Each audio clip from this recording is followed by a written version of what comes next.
That's Van Halen right here on your Classic Metal Show, featuring David Lee Roth, the original lead singer of Van Halen, with Unchained from the Fair Warning release. And, well, since we played some Gary Cherone there, I thought we would revert back and make our good friend Sammy Lee happy and put his man, his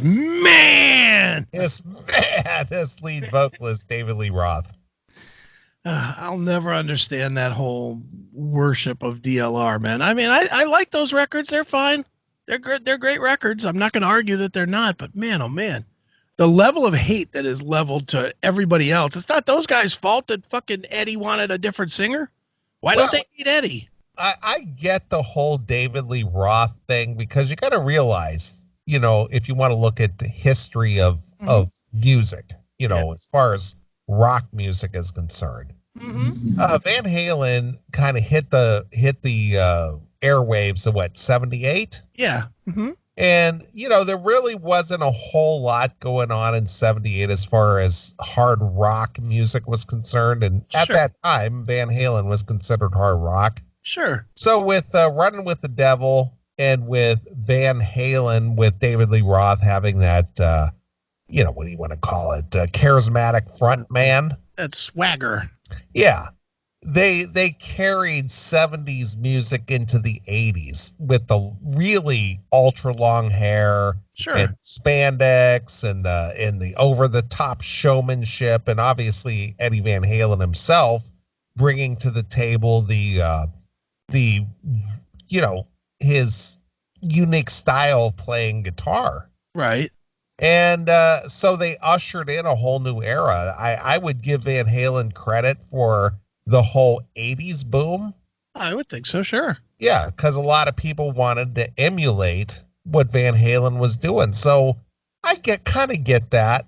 And, you know, the thing is that being that they were original, and then you bring in Sammy Hagar, who obviously had a stellar career as the frontman for Montrose and, of course, as a solo artist. Sure. And releasing several, you know, notable records on his own.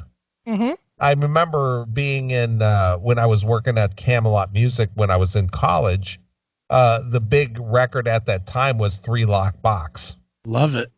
Yeah. So Sammy himself already had a reputation, and for him to step in and take over an iconic, and, you know, people might argue the term iconic frontman such as David Lee Roth. Yeah, there's a little bit of, you know, like, you don't hold a candle to David Lee Roth, man. I get all that, but why don't they hold Eddie responsible for that? Eddie made the change. That is true. And nobody holds Eddie. Everybody blames Sammy if they don't like 5150 or Balance or 0812 or whatever. Fair enough. They don't like those records, but they always blame Sammy. Sammy just took a job. Well, Sammy's the face. That's the whole thing. It's like, he's the face of Van Halen, man. Yeah, but Eddie was the responsible party. There's no Sammy Hagar. There's no Van Hagar without Eddie Van Halen making that decision. Absolutely true. But I think what it is that the fact that Eddie has been the consistent force in Van Halen. Yeah. He doesn't get the blame. Yeah. But he never got the blame, did he? No, absolutely not. You know, and again, I could care less either way. I like those Sammy Hagar records. I'm a Sammy fan. I like the Van Hagar better than Van Halen, to be honest. But I honestly see them as two different bands. It is. It really is. It's no different than Black Sabbath with Ozzy or with Dio. Yeah. Same thing. Just totally different music. Same name, different sound. Yeah, exactly. So, you know, I mean, to me personally, there's no reason to be angry at any of them, because they're two different bands that just have the same name. We don't hate one or the other Great Whites. They're two bands with the same name. Absolutely. But do we listen to the other Great White? Dude, Elation's my favorite album of all time. I'm sure it is. I mean, I don't listen to anything other than the Jack Russell version, even the Jack Russell's Great White. You're not a big fan of Full Circle? It's not that I'm not a fan. It's just that it doesn't grab me. It just doesn't do anything for me. Yeah, Great White is Jack and Mark. It is. Period. And Van Halen for you is David and Ed. Yeah. And is it all four, or is it just David and Ed? No, I don't dislike the Van Hagar era. Mm-hmm. It's just that as far as my preference is concerned, yeah. If somebody says, hey, you want to listen to some Van Halen, I'll listen to the David Lee Roth era before the Sammy era. Right. And now, you don't even, if somebody says, hey, pick a Van Halen track, you're not even thinking about 5150 or not at all. Finish what you started or whatever. Now I got to be honest with you, when it comes to the music videos, the presentation, yeah, I'll look at the Sammy era first, especially since you brought up Finish What You Started. Yeah. They got some hot bitches in that video. Yeah, they do. That little dark-haired girl in the white cowboy short skirt, the little she's kind of like a Western-looking girl. Yeah. Mm-hmm. Oh, she's fucking hot. Yeah, there's definitely, they definitely brought the bitches when Sammy joined. Problem was that song anyway. That's like my least favorite Van Halen song. Yeah, well, it's not a favorite song. I just like the video. Just like the bitches. But I also like the video for Best of Both Worlds. Yeah. Mm-hmm. Did you ever see the Van Hagar era of Van Halen? I did. Did you like it? Yeah, it was good. I mean, like I said, I don't dislike it. Yeah. But if preference, I would go with David Lee Roth because I like the darker grittiness of it. The Sammy era of Van Halen for me is very poppy. It's very sunshine and happy, and it's hair metal. It is what it was. It is.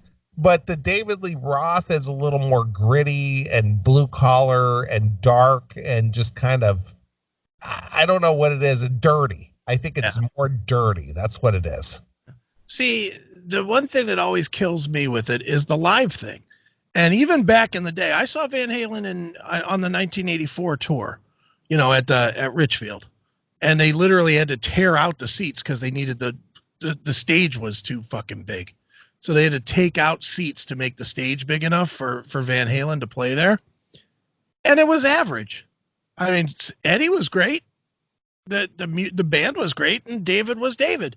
I mean, he was better than he is now, but he was still, kind of doing his improv thing that he always has done. He's shticky. Yeah, but that was always my problem with Van Halen. You brought in Ed, or you brought in Sammy.